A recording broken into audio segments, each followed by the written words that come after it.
Hi friends, అందరికీ నమస్కారం. Friends, ఈ వీడియోలో ఆంధ్రప్రదేశ్ రాష్ట్ర వ్యాప్తంగా ఉన్నటువంటి 18 సంవత్సరాలు నిండి 59 సంవత్సరాల వయసు కలిగినటువంటి మహిళలు ఎవరైతే ఉన్నారో వారందరికీ కూడా అదిరిపోయే గుడ్ న్యూస్ వచ్చిందండి. సో వారందరికీ కూడా మనకు మరో 2 రోజుల్లో డబ్బులు అయితే ఖాతాలోకి పడబోతున్నాయి. వీడియోలోకి వెళ్ళి పూర్తి వివరాలు తెలుసుకుందాం. ఎవరెవరికి ఈ యొక్క మహిళలకు సంబంధించినటువంటి డబ్బులు అనేది ఖాతాల్లోకి రాబోతున్నాయి, మనకు ఎప్పటి నుంచి డబ్బులు అయితే వస్తాయి, అలాగే మార్గదర్శకాలను కూడా రాష్ట్ర ప్రభుత్వం ఖరారు చేసింది. అలాగే మన యొక్క రాష్ట్ర వ్యాప్తంగా ఎవరికి డబ్బులు వస్తాయో రావో కూడా ఒక డిక్లరేషన్ అయితే ఇచ్చేసింది అనమాట. సో ఈ వీడియోలో నేను మీకు క్లారిటీ అయితే ఇస్తాను. మీ వీడియో చూస్తున్నటువంటి మీ యొక్క ఫ్రెండ్స్ అండ్ ఫ్యామిలీస్లో కానీ మీకు కానీ డబ్బులు వస్తాయో రావో కూడా ఒక క్లారిటీ అయితే వస్తుంది. కాబట్టి వీడియోని ఎక్కడ కూడా స్కిప్ చేయకుండా ఎండ్ వరకు పూర్తిగా చూడండి. ఎందుకంటే మధ్య మధ్యలో కొన్ని ఇంపార్టెంట్ పాయింట్స్ అయితే చెప్తూ ఉంటాను. సో అవి మీరు మిస్ అయిపోతే డబ్బులు అనేది మీకు రాకుండా ఆగిపోయే ప్రమాదం కూడా ఉంటుంది. కాబట్టి మీరు ఎండ్ వరకు స్కిప్ చేయకుండా కంప్లీట్గా చూడండి. వీడియో కనుక మీకు నచ్చితే ఖచ్చితంగా లైక్ చేయండి. అలాగే మీరు లైక్ చేసే విధానాన్ని బట్టి ఈ వీడియో అనేది ఎక్కువ మందికి వెళ్తుంది. సో ఎక్కువ మంది చూడడానికైతే అవకాశం ఉంటుంది. బెనిఫిట్ అనేది 10 మందికి ఉపయోగపడుతుంది. కాబట్టి దయచేసి షేర్ అయితే చేయండి. ఇక ఛానల్ని సబ్స్క్రైబ్ చేసుకోండి. ఎందుకనంటే ఆంధ్రప్రదేశ్ రాష్ట్ర వ్యాప్తంగా ఉన్నటువంటి మహిళలకు సంబంధించి ఏ చిన్న అప్డేట్ అయినా సరే వచ్చిన వెంటనే మిస్ కాకుండా నేను మీకు ఖచ్చితంగా వీడియో చేసి తెలియచేస్తాను. సో అప్డేట్స్ అనేటివి మీకు అప్ టు డేట్ అనేది వస్తూ ఉంటాయి. మిస్ కాకుండా ఉండాలనుకుంటే ఛానల్ని సబ్స్క్రైబ్ చేసుకొని పక్కనే వచ్చే బెల్ సింబల్ని ఆల్ పైన ట్యాప్ చేయండి. అప్పుడే మీకు ఏ చిన్న అప్డేట్ అయినా సరే వచ్చిన వెంటనే మిస్ కాకుండా మీరు ఈజీగా తెలుసుకుంటూ ఉండొచ్చు. ఇక వీడియోలోకి వెళ్ళి పూర్తి వివరాలైతే మనం చూద్దాం. ఆంధ్రప్రదేశ్ రాష్ట్ర ముఖ్యమంత్రి నారా చంద్రబాబు నాయుడు గారు 18 సంవత్సరాల నుంచి 59 సంవత్సరాల వయసు కలిగినటువంటి మహిళలకు ఎంతో ప్రతిష్టాత్మకంగా మేము అధికారంలోకి వచ్చిన తర్వాత ఆడబిడ్డ నది పథకం కింద ప్రతి నెల 1500 రూపాయల చొప్పున ఒక ఏడాదికి గరిష్టంగా 18,000 రూపాయలనైతే మేము ఇస్తామని ప్రకటించారు. ఇది మేము 5 ఏళ్ల పాటు కొనసాగిస్తామని కూడా ప్రకటించారు. అయితే రాష్ట్ర ముఖ్యమంత్రి నారా చంద్రబాబు నాయుడు గారు ఈ పథకానికి సంబంధించి మార్గదర్శకాలను ఏర్పాటు చేయాలని అధికారులకు ఆదేశించారు. అధికారులు ఏం చేశారంటే వీటికి సంబంధించినటువంటి మార్గదర్శకాలన్నింటినీ కూడా ఇప్పుడు రెడీ చేసి అర్హుల కోసం అయితే రాష్ట్ర ప్రభుత్వం ఇప్పుడు కొత్త మార్గదర్శకాలను అయితే మనకు రిలీజ్ అనేది చేయడం జరిగింది. ఈ యొక్క కొత్తగా రిలీజ్ చేసినటువంటి ఆ యొక్క అర్హులకు సంబంధించినటువంటి సమాచారాన్ని కనుక మనం చూసుకుంటే ముఖ్యంగా ఫస్ట్ ఆఫ్ ఆల్ మనం బాగా గమనించవచ్చండి. ఈ పథకం ఆంధ్రప్రదేశ్ రాష్ట్రానికి సంబంధించిన వారికి మాత్రమే ఉపయోగపడాలి. కాబట్టి మన యొక్క ఆధార్ కార్డు అడ్రస్సుల్లో ఖచ్చితంగా ఆంధ్రప్రదేశ్ రాష్ట్రానికి సంబంధించినటువంటి మహిళగా ఉండాలన్నమాట. అయితే ఈ స్కీమ్కి సంబంధించి ఏజ్ లిమిట్ చూసుకున్నట్లయితే 18 నుంచి 60 సంవత్సరాల లోపు అంటే 59 వరకు ఈ స్కీమ్కి అయితే ఎలిజిబిలిటీ సాధిస్తారు. అలాగే ఈ స్కీమ్కి సంబంధించి ఏమైనా చదువుకో ఉండాలా, లేకపోతే పెళ్ళైన వారికి మాత్రమే ఇస్తారా అని చాలామంది అడుగుతూ ఉన్నారండి క్వశ్చన్స్ అనేటివి.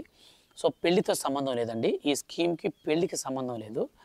సో ఎందుకనంటే ఈ స్కీమ్ అనేది మనకు 18 ఏళ్ళు పైబడినటువంటి వారు ఆడబిడ్డలకి కొంత ఆర్థిక సాయం అనేది చేయూతగా ఇస్తే వాళ్ళు ఆర్థిక స్వలంబనం అనేది మెరుగుపరుచుకోవడం కోసం ఉపయోగపడుతుంది.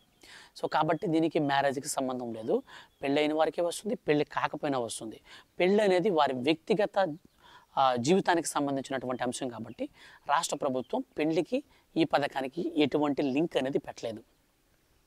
తర్వాత నెక్స్ట్ పాయింట్ వచ్చేసి మన యొక్క రేషన్ కార్డులో ఎవరెవరి పేర్లు అయితే ఉన్నాయో వాళ్ళందరికీ కూడా ఖచ్చితంగా ఈకేవైసీ ఉండాలి.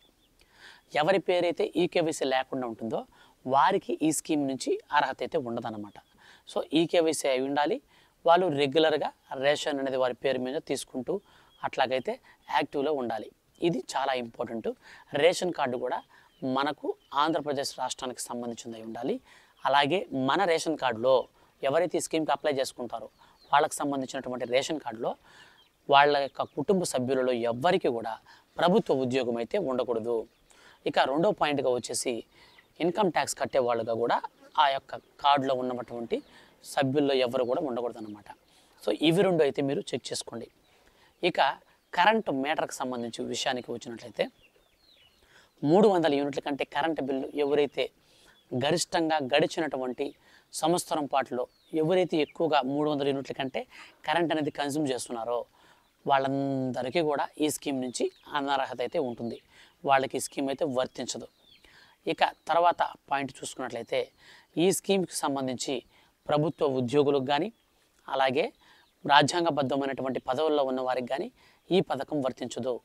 ఎవరైతే నిరుపేద కుటుంబానికి సంబంధించి దారిద్ర్య రేఖకు దిగువగా ఉన్నటువంటి తెల్ల రేషన్ కార్డు కలిగి ఈ SC, ST, BC, minority, so ఈ కేటగిరీలకు సంబంధించినటువంటి కులాలకు సంబంధించినటువంటి మహిళలు ఎవరైతే ఉన్నారో వారికి మాత్రమే ఈ పథకం వస్తుంది. సో ఓసీ కేటగిరీలో ఉన్న వారికి రాదు. బీసీ, ఎస్సీ, ఎస్టీ, సో ఈ 3 కేటగిరీలతో పాటు మైనారిటీలో కూడా ఈ స్కీమ్ వర్తిస్తుందన్నమాట. సో మిగిలిన వారికి అయితే రాదన్నమాట. ఇక తర్వాత వచ్చేసి మనకు మున్సిపాలిటీ వర్కర్స్ కనుక ఎవరైనా ఉంటే వారికి ఈ స్కీమ్ అయితే వర్తిస్తుంది.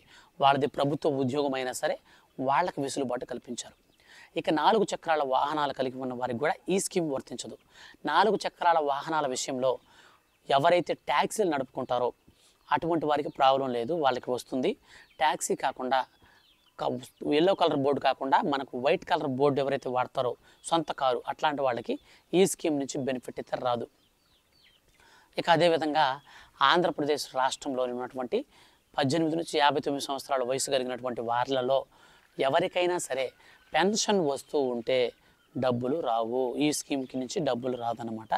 ఎందుకనంటే రాష్ట్ర ప్రభుత్వం ఒక యూనిట్లో ఒకరికైనా ఇద్దరికైనా సరే బెనిఫిట్ అనేది ఒక రూపంలో ఇవ్వాలని చూస్తుంది. ఆల్రెడీ వాళ్ళు వితంతు పెన్షన్ కానీ, వికలాంగుల పెన్షన్ కానీ, ఏదైనా హెల్త్ సంబంధించినటువంటి హెల్త్ పెన్షన్స్ కానీ ఏవైనా సరే తీసుకుంటూ ఉంటే, ఒంటరి మహిళా పెన్షన్లు కావచ్చు, ఇవన్నీ కూడా ఏదైనా సరే ఒక పెన్షన్ తీసుకుంటూ ఉంటే అటువంటి వారికి తిరిగి ఈ పథకానికి సంబంధించినటువంటి బెనిఫిట్ అయితే ఇవ్వరు. ఏదైనా ఒక బెనిఫిట్ అయితే ఉంటుంది. సో మీకు ఈ పథకానికి సంబంధించిన డబ్బులు కావాలనుకుంటే పెన్షన్ని వదులుకోవాల్సి వస్తుంది. కానీ పెన్షన్ను వదులుకోవడం అది మనకు మంచి ఐడియా కాదండి. ఎందుకంటే పెన్షన్ అనేది మనకు 4,000 వస్తుంది నెలకి. సంవత్సరానికి చూసుకుంటే మనం ఈజీగా ఎంత అమౌంట్ అవుతుందో మీరు క్యాలిక్యులేట్ చేసుకోవచ్చు. సో దాదాపు 48,000 రూపాయలు అయితే వచ్చేస్తుంది సామాజిక భద్రతా పెన్షన్లలో. మనకి ఎక్కడ సంవత్సరానికి 18,000 రూపాయలు వస్తుంది కాబట్టి పెన్షన్ అయితే ఎవరు క్యాన్సిల్ చేసుకోవాల్సిన పని లేదు. పెన్షన్ వచ్చిన వారికి ఇది రాదు.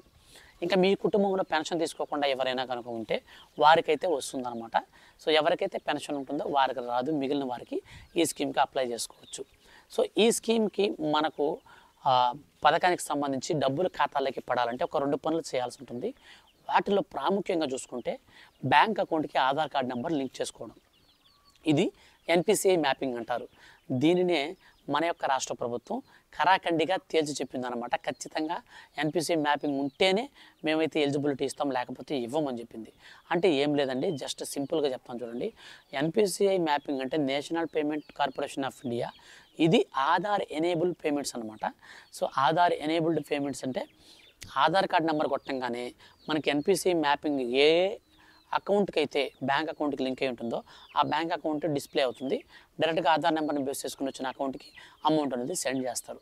సో ఈ విధంగా మనకు రాష్ట్ర ప్రభుత్వం అయితే డబ్బులు అయితే వేస్తుంది అనమాట. కాబట్టి ఎన్పిసిఐ మ్యాపింగ్ ఉందా లేదా చెక్ చేసుకోండి. ఇన్ కేస్ ఒకవేళ మీకు ఎన్పిసిఐ మ్యాపింగ్ ఉందా లేదా అని మీకు డౌట్ వస్తే మీరు సింపుల్గా మీరు ఆన్లైన్లో కూడా చెక్ చేసుకోవచ్చు. ఒకవేళ మీరు ఆన్లైన్లో చెక్ చేసుకోకపోయినా మీ దగ్గరలో ఉన్నటువంటి పోస్ట్ ఆఫీస్కి సంబంధించి 250 రూపాయలు పే చేసి పోస్టల్ డిపార్ట్మెంట్లో బ్యాంక్ అకౌంట్ తీసుకుంటే సరిపోతుంది. అది ఆటోమేటిక్గా ఆధార్ కార్డ్తో మనకు లింక్ అయినటువంటి ఎన్పిసిఐ మ్యాపింగ్ అయితే వస్తుందన్నమాట. అది మనకు బెస్ట్ ఆప్షన్ అవుతుంది. దాని అయితే మీరు తీసుకోండి. నేను ఇప్పటికే చాలా వీడియోస్లో కూడా చెప్పాను. సో ఎన్పిసిఐ మ్యాపింగ్ అనేది ఖచ్చితంగా చేసుకోవాలని. ఇక రెండోదిగా చూసుకున్నట్లయితే మీరు క్యాస్ట్ ఇన్కమ్ సర్టిఫికేట్ అనేది రెడీ చేసుకోండి. సో ఇప్పటి నుంచే రెడీ చేసుకోండి. ఎందుకంటే రేపు మనకు 10వ తారీఖున మన యొక్క రాష్ట్ర వ్యాప్తంగా ఉన్నటువంటి ప్రజలందరూ కూడా గుడ్ న్యూస్ అయితే చెప్పబోతున్నారు నారా చంద్రబాబు నాయుడు గారు.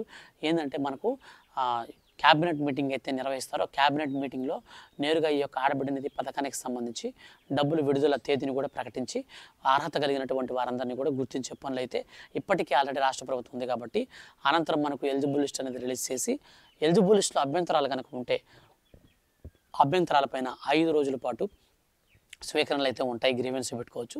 గ్రీవెన్స్ పెట్టుకున్న తర్వాత కలెక్టర్ల ఆమోదంతో ఫైనల్ ఎలిజిబుల్ లిస్ట్ అయితే వస్తుంది. ఫైనల్ ఎలిజిబుల్ లిస్ట్లో వారి పేరు అయితే ఉంటుందో వారికి మాత్రమే డైరెక్ట్గా 18,000 రూపాయలు అయితే వేసేస్తారండి. సో ప్రతి నెల మనకు 15,000 రూపాయలు అంటే ప్రభుత్వం పైన చాలా ఎక్కువగా బడ్డీని ఉంటుంది. కాబట్టి సంవత్సరానికి ఒకసారి ఆ బడ్డీని అయితే టేక్ ఓవర్ చేయబోతున్నారు. అయితే అర్హుల్ని ఎలా గుర్తించారు అంటే మన యొక్క రాష్ట్ర వ్యాప్తంగా రీసెంట్లీ P4 సర్వే అయితే జరిగింది. ఈ P4 సర్వేలో ఎవరైతే నమోదు చేసుకున్నారో ఫ్యామిలీ డీటెయిల్స్ అన్నీ కూడా గవర్నమెంట్ దగ్గర ఉన్నాయి. ఈ P4 సర్వేలో మనకు వచ్చినటువంటి డేటా ఆధారంగా రాష్ట్ర వ్యాప్తంగా ఉన్నటువంటి మహిళలను అయితే 18 నుంచి 59 సంవత్సరాల వయసు మధ్య కలిగినటువంటి వారందరినీ కూడా గుర్తించారు. ఇప్పటికే ప్రభుత్వం దగ్గర లాస్ట్ గవర్నమెంట్ వైఎస్ఆర్ చేయూత పథకానికి సంబంధించి 45 సంవత్సరాల నుంచి 60 సంవత్సరాలు వయసు మధ్యలో కలిగినటువంటి 22 లక్షల మంది మహిళల డేటా అయితే ఉందన్నమాట.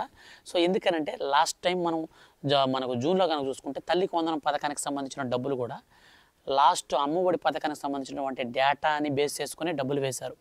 సో వీళ్ళు కొత్తగా సర్వే చేయలేదు, కొత్తగా ఎలిజిబుల్కి అప్లై చేయలేదు, అంతా ఏం చేయలేదు. జస్ట్ గ్రీవెన్స్ రేస్ చేసి ఆటోమేటిక్గా పాత లిస్ట్ ప్రకారమే డబ్బులు అయితే వేశారు.